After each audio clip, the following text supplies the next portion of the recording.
Mayong adlaw, mukabat sa 1.4 million pesos nga kantidad sa gituang shabu ang nakumpiska sa mga otoridad sa drug by bus operation netong Enero 30 ning tuiga sa Purok 1, Hilltop, Barangay Langob, Davao City.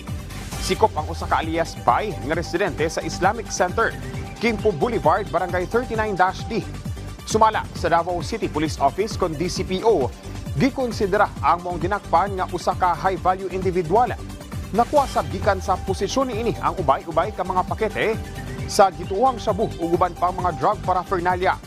Balog na karon sa Ecolan PNP ang dinakpan kinsa mag-atubang sa kasong paglapas sa Republic Act No. 9165 kon Comprehensive Dangerous Drugs Act of 2002.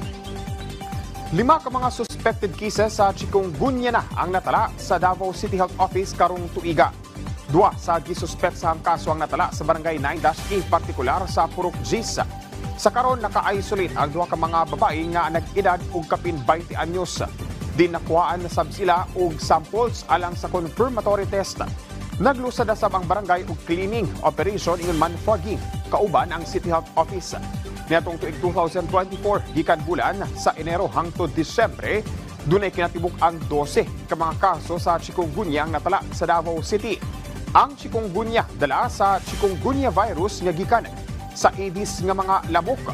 Sagad sintomas sa chikungunya moang taas nga kalintura, sakit sa mga lutahan kon joint pain ug kasagaran nga sakit sa mga kaunuran.